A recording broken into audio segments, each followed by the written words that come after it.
What's a sign of childhood trauma? Always saying sorry. Feeling guilty for speaking up. Scared of conflict to the point you avoid it at all costs, certain that if it happens the other person will hate you/it will end awfully. You've never seen people calmly sit down and discuss their emotions in a loving way, so that world doesn't exist. Finding someone perfect for you and then systematically sabotaging it. Hyper-independence. Can't be let down if you never ask for anything in the first place. Unable to forgive themselves for small mistakes. Difficulty making relationships, fears of being judged and low self-esteem. Oversharing when you haven't known the person long, or the opposite where you don't open up to anybody. Two extremes. Feeling bad just for existing. Edit. TYSM for the award, and I'm sorry to everyone that relates to this comment. I promise you have nothing to be sorry for. Having a hard time showing emotion. Edit. Wow, many people are replying to this. Sorry in advance if I don't get around to reply to you specifically. Some of you have also mentioned the other extreme of this, a lot of emotion/outbursts of emotion. Regardless, I hope everybody is doing better. 3. Edit 2, thanks for the awards, smiley face. Completely shutting down when criticized or corrected. Took me years to get past this. Edit. Okay, was not expecting this level of response. Hell, I didn't even know this was a diagnosis with a name, rejection sensitive dysphoria. In an attempt to answer questions, I'll explain as succinctly as possible. TLDR at the bottom. Backstory. My parents are boomers. Dad grew up in a coal mining town in southern Illinois, was a Vietnam Marine turned missionary in Uganda in the late 70s. Interesting times is his description. Mom grew up in Savannah, GA and survived the civil rights and integration riots of the Deep South. Became a missionary to South America also in the late 70s. Viva la Revolution. So, suffice it to say they've lived through some shit and are orders of magnitude harder fucks than I'll ever be. They didn't have the tools we do today to diagnose and cope. So they internalized all of it instead, on top of a ton of old-fashioned generational blue-collar trauma. As is tradition, it was passed on to me. How I recognized and started treating it. Bootcamp got the ball rolling. It keeps you at a functional high level of stress, to the point you just have to deal with it. There's no time to shut down or feel sorry for yourself. You showed up behind schedule and don't realize you've caught up until you get to your first unit and oversleep for the first time on your day off. I lucked up and my, then, girlfriend spotted it.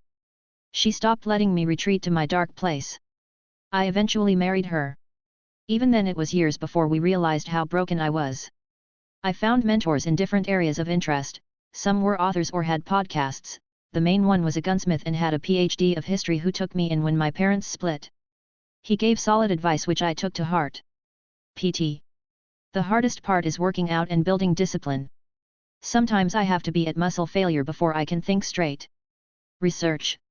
I've been reading up on stress, trauma, PTSD, recovery, historical warrior cultures, meditation, all of it. Been attacking this like an engineer or mechanic instead of a doctor. Lastly, most importantly, I got help from other people. I could not do this alone. It was just too much to process. TLDR. 1. Bootcamp. No time for self-recrimination, too much shit to do. 2. Found a friend willing and able to help. 3. Found mentors, in person and in books/podcasts. 4. Physical training, it sucks but works. 5. Researched the topic across multiple disciplines and cultures. Strangely, I never found the RSD diagnosis. 6. I got help. I found people to help me. Choosing partners who don't support, cherish, or value you. Choosing jobs and relationships that reflect the lack of empathy and neglect that you grew up with. Over-explaining. Hypervigilance. They make no eye contact. I know because even at the age of 45 I will always struggle with the ism. Perfectionism. Addictions. Compromised relationship to intimacy, their bodies, eating, money. Would you vote for Jon Stewart if he ran for president? If so, why? If not, why? This is the premise of _Man of the Year _2006, starring Robin Williams. Let the man help animals on his sanctuary in peace. No, he's not quite old enough. I only vote for people so old that they're dead inside and old enough where they won't have to live with the consequences of their decisions. Yes, mainly because he doesn't want to be president. Asterisk I really hate that this throwaway pointless comment is my most upvoted of all time. Reddit, stop making celebrities president. Also Reddit. I have not seen everything Jon Stewart has done, but I know that in particular when he discussed a field I was knowledgeable in he missed the mark fairly significantly. With that said, I would not be afraid to vote for him because I believe he does have integrity and a drive to make the world better. Hopefully he can surround himself with a knowledgeable cabinet to help him, and I would assume he would leave office with the US being on a better path than when he came in. No. Jon Stewart does more good on the outside raising important questions than he would on the inside being awash with the institutional chaos. Let him continue to do his good work. Give him more to do, bigger audiences, bigger platform. Let the politicians understand that they won't go unchecked with their bullshit. Give young journalists a reason to believe that asking the right questions is the way forward. We don't need to always elect the good guys. But we definitely need to stop electing the bad guys. No. Can we all be done voting for celebrities? Idiocracy was supposed to be satire, not a prophecy. What's a podcast actually worth listening to? History of Rome. After the first few episodes where sound producing isn't great, it's just like 200 episodes of incredible story of the rise and fall of the entire Roman Empire. The dude knows his shit. Actively will call out his own mistakes during the following episodes when he is wrong, which isn't often. He tells it in wee better than any textbook. He almost never goes off the rails and talks about irrelevant material. And when he does, it's about baseball for like 4 seconds. He enjoys the topic and you can tell. Well, there's your problem, a podcast about engineering disasters. With slides. I listen to 1 or 2 comedy podcasts, but none of them make me laugh as hard or as often as 2 civil engineers from Philly, proud sons of Philly, and a posh British woman discussing engineering and societal disasters. Edit, only Roz is a civil engineer, Liam is a finance major because he's a good boy. No such thing as a fish, funny while being somewhat educational. This is kind of new, but check out If Books Could Kill.